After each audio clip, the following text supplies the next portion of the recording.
बच्चों, आज हम आपका जो विषय ले रहे हैं वो है घरानों का वर्णन।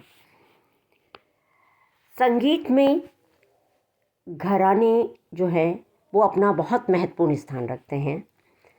घराने से तात्पर्य यह है एक विशिष्ट गुरु परंपरा, यानी कुछ विशेषताओं का पीढ़ी दर पीढ़ी चला जाना, अर्थात गुरु शिष्य वंश परंपरा। इसी को हम घराना कहते हैं। यानी घराना जो है वो गुरु तथा शिष्य इन दोनों के संयोग से बनता है। अच्छे योग्य विद्यादान करने वाले गुरु और प्रतिभाशाली शिष्य के होने पर ही घराने का जन्म होता है। दूसरे शब्दों में हम कह सकते हैं कि घराना जो है ये रीति या एक शैली का दूसरा नाम है। यानी कला जो है हम देखते हैं कि वो सौंदर्य का आविष्कार करती है और इसी सौंदर्य के किसी विशिष्ट अंग पर अधिकार पाने से घराने का जन्म होता है।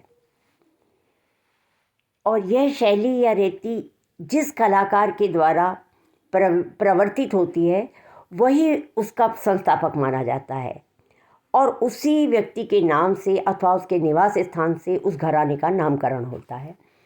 और ये घराना तभी अपना स्थायित्व पाता है जब इस शैली का अनुकरण करने वाला शिष्य समुदाय हो। यानी अनुकरण जो है वो घराने का मूलभूत जो है तत्व है।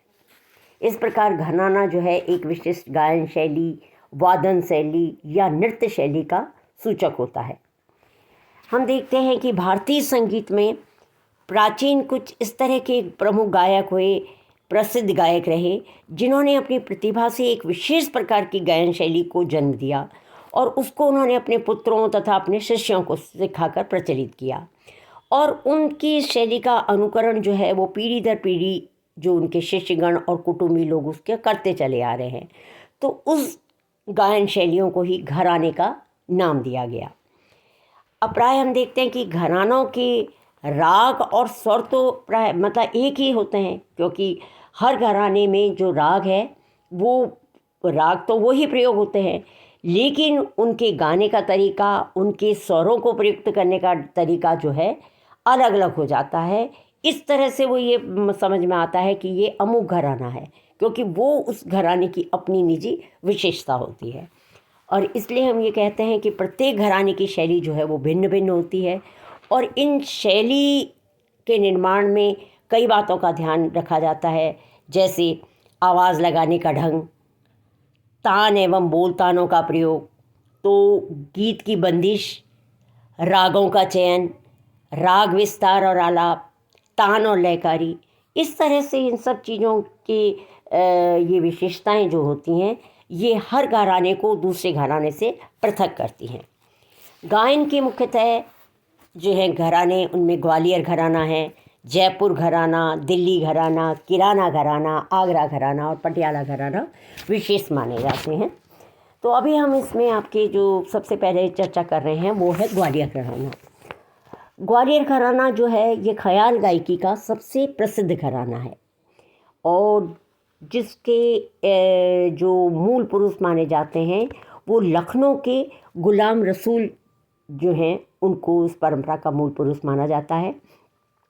और इस घराने के जो जन्मदाता हैं वो स्वर्गीय नत्थन पीर बख्श माने जाते हैं, जो प्रसिद्ध संगीतज्ञ हद्दू खां और हस्सू खां के दादा थे। और नत्थन पीर बख्श जो थे वो गुलाम रसूल के जो थे प्रपौत्र थे और इनकी शिक्षा दीक्षा जो थी अपने पिता मक्खन खां से हुई थी। और उन्होंने लखनऊ में वो उचित वातावरण उनको संगीत का नहीं मिला, तो वो नत्थन पीर बख्श जो थे ग्वालियर नरेश के आश्रय में आ गए थे। इनके जो वंश परंपरा चलती है वो हम देखते हैं कि नत्थन पीर बख्श, उनके दो पुत्र रहे कादिर बख्श और पीर बख्श। कादिर बख्श के फिर 3 पुत्र हुए, हस्सू खां, हद्दू खां और नत्थू खां। और हस्सू खां के पुत्र थे गुल इमाम खां और गुल इमाम खां के पुत्र माने हैं मेहदी हुसैन खां। तो इधर हद्दू खां के पुत्र थे रहमत खां और मोहम्मद खां।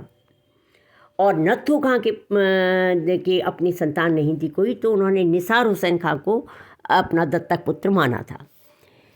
अब नत्थू खां जो यद्यपि कादर बख्श के पुत्र थे, किंतु वो अपने चाचा पीर बख्श के में की छाया में ज़्यादा रहे।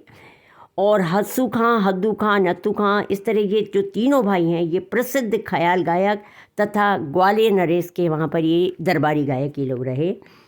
और गुले इमाम जो थे, जो कि हस्सू खां के पुत्र थे, उनके पुत्र मेहदी हुसैन जो थे, उनको इस घराने में जो है उनका जो नाम है वो राग तोड़ी के गाने के लिए बहुत मशहूर था। और इस परंपरा में हम ये देखते हैं कि महाराष्ट्र में शिष्य बालकृष्ण बुआ इचलकरंजीकर, वासुदेव जोशी तथा बाबा दीक्षित जो हैं वो इस परंपरा के बहुत मूर्धन्य कलाकारों में माने गए हैं। और बालकृष्ण बुआ के शिष्य में थे पंडित विष्णु दिगंबर पलुस्कर जी। और पलुस्कर जी ने फिर बम्बई पहुंचकर ग्वालियर घराने की गायकी का प्रचार किया, जिसके फलस्वरूप वहाँ पंडित ओंकार नाथ ठाकुर, पंडित विनायक राव पटवर्धन, पंडित नारायण राव व्यास जैसे प्रसिद्ध जो गायक जो है वो संगीत जगत को प्राप्त हुए। इस तरह से हम ये देखते हैं कि ये परंपरा यहाँ रही। ग्वालियर घराने की जो मुख्यतः विशेषताएं गायकी में हैं वो हैं कि यहाँ आवाज़ के जो है खुली आवाज़ का गायन होता है, खुली एवं ज़ोरदार आवाज़ का गायन होता है। और ख्याल जो है वो ध्रुपद अंग के ख्याल ही इसमें गाए जाते हैं। सीधी सपाट ताने यहाँ की खासियत है। तो बोल तानों में लयकारी यहाँ की विशेषता है। गमकों का प्रयोग जो है ये भी एक यहाँ की विशेषता है। तो आलाप का बहलावा ढंग तथा ख्याल गायन प्रारंभ करते ही गीत का प्रारंभ और उसी में लयकारी आदि का कार्य करना, ये कुछ जो है ग्वालियर घराने की अपनी निजी विशेषताएं हैं जो कि इसको अपने और घरानों से बिल्कुल अलग साबित करती हैं। दूसरा घराना हम जो ले रहे हैं वो है आगरा घराना। इस घराने के जो प्रवर्तक हैं वो हाजी सुजान, जो कि तानसेन के दामाद माने जाते हैं, उनको माना जाता है। आगे चलकर इस घराने में घग्गे खुदाबख्श जो है उसने इस घराने की गायकी को काफ़ी प्रचार किया। आगरा घराने की देखते हैं कि बहुत सी बातें ग्वालियर घराने से मेल खाती हैं। इसका कारण यह है कि खुदाबख्श ने ग्वालियर घराने जो थे, ग्वालियर वाली नत्थन पीर बख्श से ख्याल गायकी की तालीम हासिल की थी। इस कारण तथा उनमें भी जो है वो ग्वालियर की भी विशेषताएं उनके गायन में आ गई। बाद में वे खुदाबख्श जो थे वो आगरा चले गए थे और आगरा घराने में स्वर्गीय जो है उस्ताद फैयाज़ खां का जो है नाम जो है इस घराने में बहुत उल्लेखनीय है, जो कि गुलाम अब्बास के देवते माने थे। वो जो है इस घराने के एक मूर्धन्य कलाकार फैयाज़ खां साहब माने जाते हैं। उनकी वजह से आगरा घराना जो है जाना जाता है।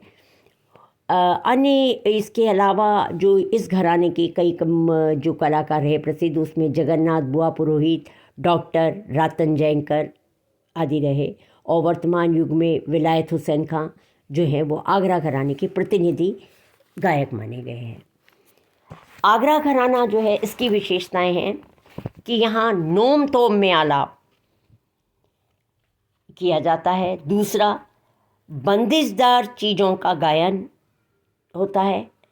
आवाज़ यहाँ पर भी इसमें भी खुली और ज़ोरदार आवाज़ का है, क्योंकि ग्वालियर घराने का भी इसमें छाप है। चौथा इसमें यह है कि ख्याल गायकी के अतिरिक्त ध्रुपद धमार और ठुमरी में भी यहाँ प्रवीणता यहाँ दिखती है। और पांचवी विशेषता है कि बोल तानों पर अधिकार, ये जो है इसकी अपनी निजी विशेषताएं मानी गई हैं। इस प्रकार ये दो घराने हैं। तीसरा घराना हम ले रहे हैं जयपुर घराना। इस घराना के जन्मदाता मनरंग को माना जाता है, मनरंग जी को। उनके वंशज जो थे मोहम्मद अली खां हुए और मोहम्मद अली खां के पुत्र हुए हैं आशिक अली खां हुए। आगे चलकर इस घराने के दो और उप घराने हो गए, एक पटियाला घराना, दूसरा अल्लादिया खां घराना।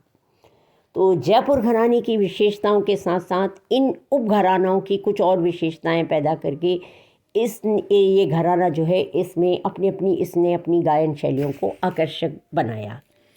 इस परंपरा के प्रसिद्ध गायकों में भूरजी खां, केसरबाई केरकर, मल्लिकार्जुन मंसूर, निर्वृति बुआ सरनाइक और किशोरी अमोनकर के नाम जो है इस घराने में लिए जा सकते हैं। ये नाम इस तरह के हैं, इतने प्रसिद्ध गायक रहे जिन्होंने कि इस घराने को एक बहुत ऊंचे शिखर तक पहुंचाया। जयपुर घराने की जो विशेषता हैं वो है, पहली कि यहाँ आवाज़ बनाने की अपनी स्वतंत्र शैली है। दूसरा, खुली आवाज़ में गायन है। तीसरा, वक्र ताने तथा आलाप की छोटी छोटी तानों से राग की बढ़त। पांचवा, अप्रचलित रागों का प्रयोग और ख्याल गायन की विशेष बंदिश है। इस तरह से इसकी कुछ विशेषताएं जो है मानी जाती हैं। इस तरह से हमने आज 3 घरानों की चर्चा की है। बाकी के 3 घरानों की चर्चा हम अगली वीडियो में करेंगे। Thank you.